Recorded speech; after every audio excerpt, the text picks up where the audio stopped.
रोम का कोलोसियम केवल पत्थरों का एक विशाल ढांचा नहीं है, बल्कि यह प्राचीन रोमन साम्राज्य की शक्ति। मेरा पतन तुम्हें शक्ति देगा। कोलोसियम की कहानी सम्राट नीरो के पतन के बाद शुरू होती है। यह प्रतिशोध और शक्ति का उदय है। नीरो एक अत्याचारी शासक था जिसने रोम के केंद्र में अपने लिए एक विशाल सोने का महल और एक कृत्रिम झील बनवाई थी। जब नीरो की मृत्यु हुई तो गृहयुद्ध के बाद वेस्पेशियन सम्राट बने।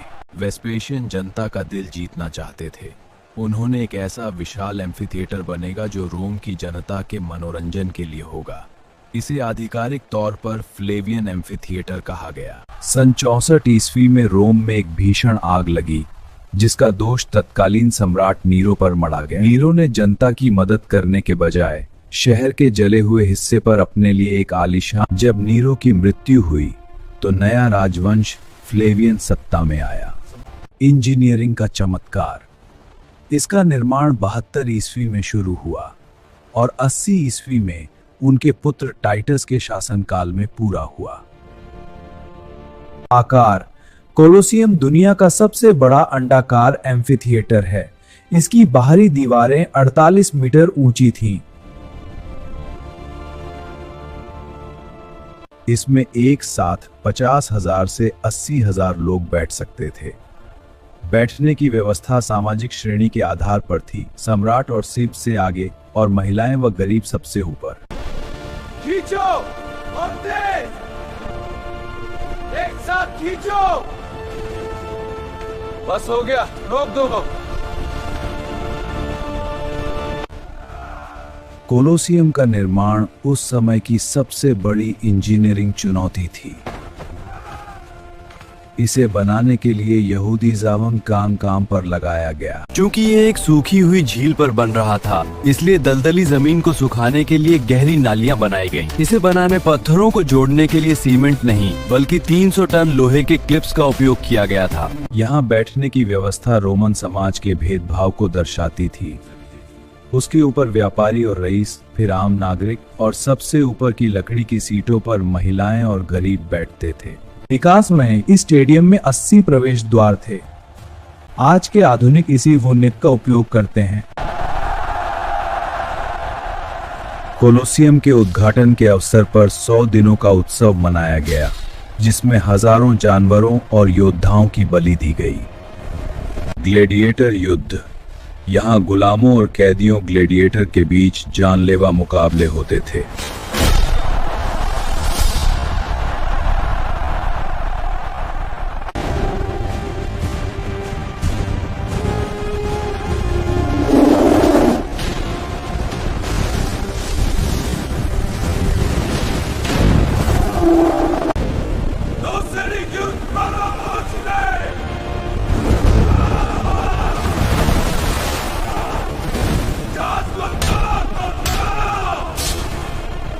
अखाड़े के नीचे का रहस्य। हाइपोजियम। कोलोसियम का सबसे रोमांचक हिस्सा वह था जो दर्शकों को दिखाई पोजियम। यह अखाड़े के फर्श के नीचे बनी 2 मंजिला सुरंगों का जाल था। यहाँ लिफ्ट और पुलियों की एक जटिल प्रणाली थी।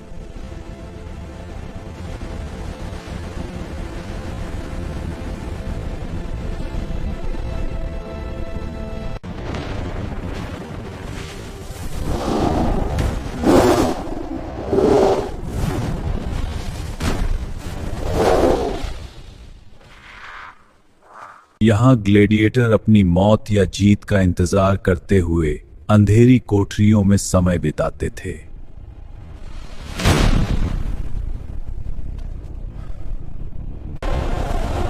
कोलोसियम में आयोजित खेल क्रूरता की पराकाष्ठा थे। उद्घाटन के समय 100 दिनों के उत्सव में ही 9,000 जंगली जानवर मार दिए गए थे। ये योद्धा अक्सर गुलाम या अपराधी होते थे जिन्हें लड़ने के लिए प्रशिक्षित किया जाता था।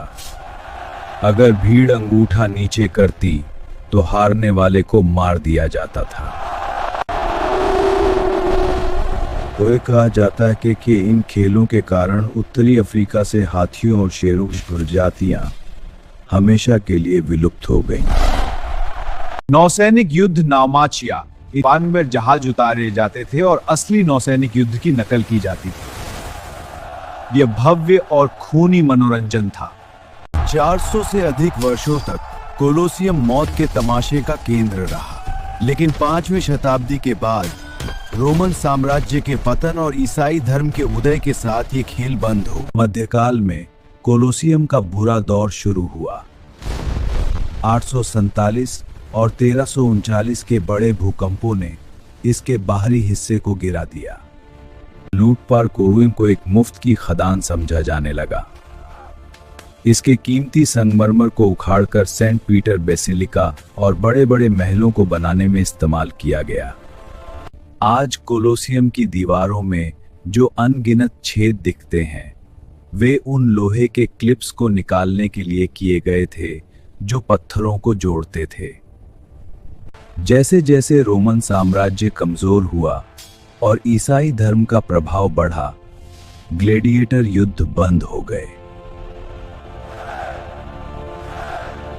कोलोसियम ने कई बड़े भूकंप झेले, जिससे इसका दक्षिणी हिस्सा ढह गया।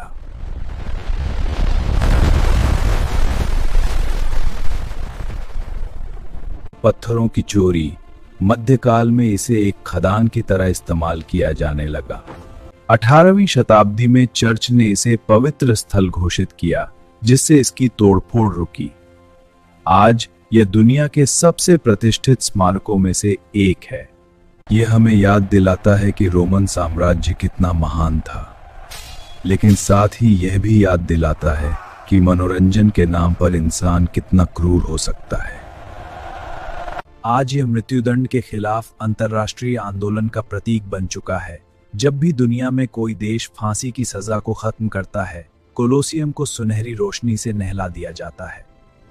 कोलोसियम आज एक टूटा हुआ खंडहर जरूर है, लेकिन ये अपनी पूरी शान के साथ खड़ा है। ऐसे कह रहा हूं, जब कोलोसियम को रोम खड़ा रहेगा और जब रोम गिरेगा तो दुनिया गिर जाएगी।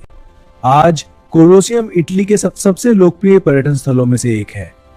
इसकी टूटी हुई दीवारें हमें याद दिलाती हैं कि समय कितना भी शक्तिशाली क्यों न हो, मनुष्य की महानता और उसकी गलतियों के निशान सदियों तक जीवित रहते हैं। यह खंडहर आज मृत्यु के तमाशे की जगह विश्व शांति का प्रतीक बन चुका है, क्योंकि जब भी दुनिया में कहीं मौत की सजा को खत्म किया जाता है, तो कोलोसियम की लाइटों का रंग बदल दिया जाता है।